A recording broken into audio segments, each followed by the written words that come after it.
আসসালামু আলাইকুম এভরিওয়ান, সকলকে পবিত্র মাহে রমজানের শুভেচ্ছা। রমজানুল মোবারক। অলরাইট, আজকে একটি মজাদার ভিডিও এবং খুবই গুরুত্বপূর্ণ একটা ইন্টারেস্টিং ভিডিও আপনাদের দেখাতে চলেছি যে আপনি এই রোজার মাসের পাঁচ ওয়াক্ত নামাজ সহ আপনি রোজার ইফতার এবং সেহরির সময়গুলো কিভাবে আপনি খুব সহজে আপনার ফোনের হোম স্ক্রিনে দেখতে পারবেন এবং এই আপডেটটা আপনি কিভাবে পেতে পারেন সেই প্রসেসটা আজকের ভিডিওর মাধ্যমে দেখাবো। অবশ্যই ভিডিওটা শুরু থেকে শেষ পর্যন্ত কন্টিনিউ করবেন। একটু অনুরোধ করবো যে আমার আইডিয়া যদি আপনার কাছে নতুন হয়ে থাকে তাহলে অবশ্যই আইডিয়াকে একটু ফলো করে দিবেন, সেই সাথে ভিডিওতে একটি লাইক, একটি কমেন্ট এবং একটি শেয়ার করে দিবেন, কারণ আপনার শেয়ার করার মাধ্যমে অপর একজন দেখেও কাজটি করে নিতে পারবে। তো বন্ধুরা, কথা না বেরিয়ে চলুন ভিডিওটি মূল কাজে যাওয়া যাক। এই আপনি আপনার ফোনের যে গুগল প্লে স্টোর রয়েছে এখানে চলে যাবেন। এখানে আসার পর এখানে আপনি সার্চ বার পাবেন। এই যে নিচে সার্চ অপশন আছে, এখান থেকে আপনি সার্চে চলে যাবেন। সার্চে যাওয়ার পর এখানে আবারও সার্চ বক্স পাবেন, এখানে লিখতে হবে মুসলিম ডে। আমি যেহেতু লেখাটা আগে লিখে রেখেছি এই জন্য উপরে এসেছে, আপনি আপনার মতো করে লিখে নেবেন। লেখার পর এটা লিখে সার্চ করবেন। সার্চ করার পর দেখেন অ্যাপটা চলে আসবে, আপনার আইকনটা দেখে নেবেন। এই আইকনটাকে আপনার বা এই অ্যাপসটাকে ইনস্টল করে নেবেন। ইনস্টল করে নেওয়ার পর এটাকে সিম্পলি ভাবে ওপেন করবেন। আমি জাস্ট ওপেন করে নিচ্ছি। ওপেন করে নেওয়ার পর আপনার সামনে এরকম একটা ইন্টারফেস চলে আসবে। অ্যাপসটা কিন্তু ওপেন হচ্ছে। অবশ্যই কিন্তু আপনি এখান থেকে শুরুতেই আপনাকে ফোনকে কিন্তু নেট কানেকশন অবশ্যই দিয়ে নিতে হবে।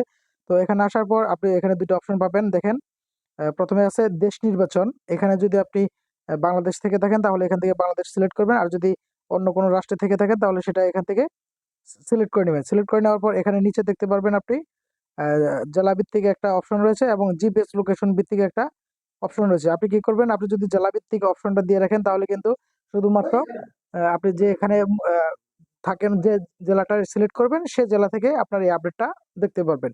আর যদি আপনি জিপিএস লোকেশনটা আপনি সিলেক্ট করে রাখেন তাহলে কিন্তু আপনি আপনার মোবাইলটা যেখানে থাকবে, যে লোকেশনে থাকবে সেই লোকেশনে অনুযায়ী কিন্তু আপনি আপডেটটা দেখতে পারবেন। তো আমি কি করছি, জিপিএস লোকেশনটা অন করে দিচ্ছি। অন করে দেওয়ার পর এখান থেকে নিচে দেখেন সেভ বাটন রয়েছে।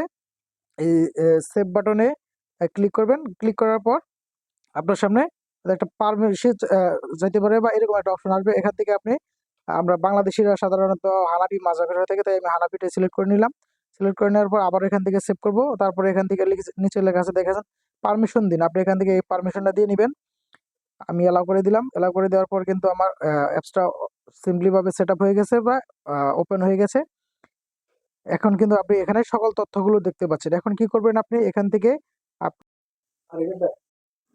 তো সরাসরি হোম পেজে আসার পর আপনি যদি আপনার স্ক্রিনের উপর এভাবে আঙ্গুলটাকে একটু ট্যাপ করে ধরে রাখেন 1 সেকেন্ড সময়, আপনি এখানে দেখতে পারবেন যে যে উইড গেস্ট নামের একটা অপশন রয়েছে। জাস্ট এই লেখাটির উপর যদি আপনি টাচ করেন, টাচ করার সাথে সাথে আপনার সমস্ত অ্যাপসগুলো কিন্তু এখান থেকে আপনি দেখতে পারবেন।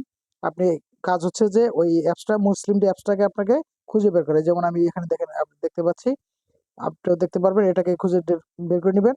তারপর এটাকে উপর স্ক্রিন রেখে যদি আপনি এটা ট্যাপ করে ধরে রাখেন, অ্যাড করে দিলে কিন্তু এটা আপনার হোম স্ক্রিনে চলে আসবে।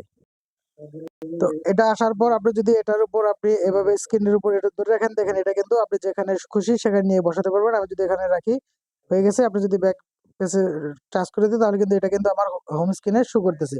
আর এখান থেকে দেখেন আপনি সূর্যাস্ত, সূর্যোদয়, সেহরি, ইফতার এবং টাইম, নামাজের টাইমগুলো সমস্ত আপডেট কিন্তু এখানে থেকে আপনি পেতে পারছেন। তো বন্ধুরা, ভিডিওটি কেমন লাগলো অবশ্যই একটু কমেন্ট করে জানাবেন।